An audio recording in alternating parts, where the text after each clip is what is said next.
کہ ایک انسان کو جب میت کو خبر میں رکھا جاتا ہے تو اس پہ کیا بیتتی ہے۔ ایک اچھا آرٹیکل تھا، مضمون بڑا جامع بھی تھا۔ وہ کہتا ہے کہ ہم نے جب سائنسی لحاظ سے تحقیق کی تو یہ جسم جو ہوتا ہے نا، اندر جو جاتا ہے، تو اس میں سب سے پہلے تغیر جہاں ہوتا ہے وہ ناخنوں میں ہوتا ہے۔ ایک دن ایک رات کے اندر ناخن جھڑنا شروع ہو جاتے ہیں، اور پھر اس کے بعد اندر سے باڈی پکنا شروع ہوتی ہے، اور 3 دن نہیں گزرتے ہیں باڈی پوری کی پوری پک کے ایک ہی جگہ ہوتی ہے جہاں پھٹنے کے لیے اس کے لیے راہ ہوتی ہے، وہ پیٹ ہوتا ہے، اور پیٹ پھٹ جاتا ہے۔ 3 دن بھی نہیں ہوتے گزرتے، پیٹ اس کا پھٹ جاتا ہے، اور پیٹ پھٹتا ہے تو جو غلاظت اور جو بدبو وہاں سے نکلتی ہے نا، اتنی تیز اور زہریلی ہوتی ہے اس بدبو سے کہ اطراف کے جتنے حشرات الارض ہیں، جتنے کیڑے مکوڑے اور زہریلے ہیں، وہ تمام کے تمام اس بدبو کو سونگتے ہی پہچان لیتے ہیں کہ آج نئی دعوت ہے، نیا بکرا آیا ہوا ہے، کھانا ہے ہمیں۔ ہاں، اللہ نے وہ سینس رکھا ہے اس کے اندر۔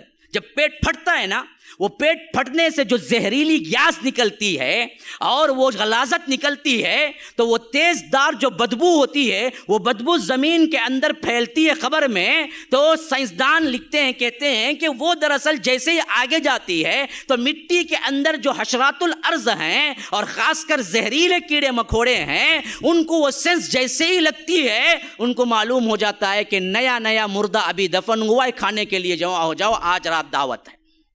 تو وہ پورے کے پورے جمع ہو جاتے ہیں۔ پھر اس کے بعد وہ ایسے کھاتے ہیں انسان کے جسم کو، ہڈیاں باقی رہ جاتی ہیں، اور یہ ہڈیاں بھی پھر چند دن کے بعد چٹکنے لگتی ہیں، الگ الگ جوڑ الگ ہونے لگتے ہیں، ایک ایک ہڈی ایک ایک جوڑ الگ کر دیتی ہے، اور کچھ عرصہ نہیں گزرتا اس کا کوئی نام و نشان نہیں رہتا ہے۔ یہ حالت ہو کر رہنے والی ہے ہر کسی کی۔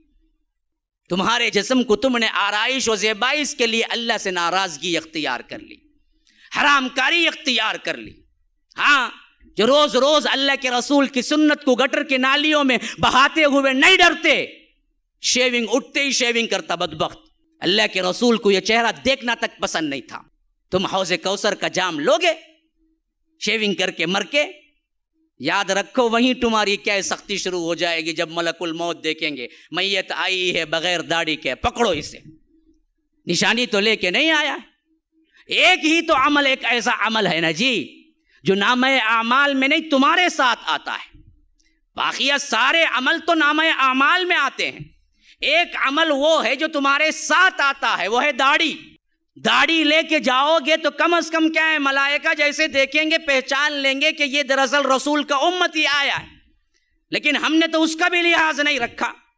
تو یاد رکھیے، پھر یہاں سے جب سوالات کا سلسلہ شروع ہوا تو یاد رکھو جس کا سوال ہو گیا اس سے بھی یہ سوال چوتھا ہوگا، ترمذی وغیرہ کی روایت کے مطابق۔ 3 سوالات تو مشہور ہو گئے، لیکن 4واں بھی ایک سوال ہے، تو نے کیسے جانا؟ جو بندہ جواب دیا ہے وہ کہے گا قرأت کتاب اللہ وآمنت وصدقت بہ، میں نے اللہ کی کتاب پڑھی، اس پر ایمان لایا، اس پر تصدیق کی۔ اور جو بندہ کبھی قرآن پڑھا ہی نہیں، باپ دادا کے دین پہ تھا، یاد رکھو وہاں جھوٹ بول سکے گا؟ اللہ کی قسم کھا کے پوچھتا ہوں، بیٹھنے والے جو ہیں کبھی جنہوں نے قرآن کو چھوا تک نہیں، جب فرشتے جواب کے لیے پوچھیں گے، اگر تم جواب دے بھی چکو، کیسے تجھے معلوم ہوا؟ کیا جواب ہے تمہارے پاس؟ جنہوں نے کبھی قرآن کھول کے پڑھا ہی نہیں، کبھی تم نے دین سکھائی نہیں، عقیدہ سکھائی نہیں، کیا جواب دو گے؟ ملائکہ کے پاس جھوٹ بولو گے کہ قرأت کتاب اللہ، میں اللہ کی کتاب پڑھا؟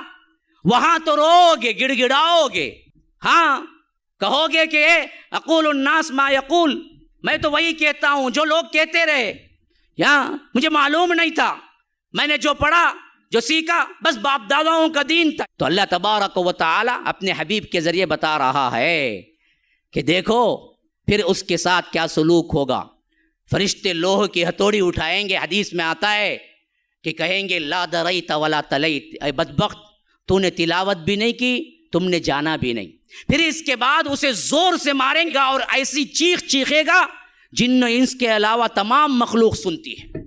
اور اللہ کے رسول نے فرمایا دوسری جگہ، میں دعا کرتا اللہ تبارک و تعالی عذاب قبر کو سنا دے، لیکن مجھے ڈر محسوس ہوا کہ کہیں تم لوگ مردوں کو دفنانا نہ چھوڑ دو۔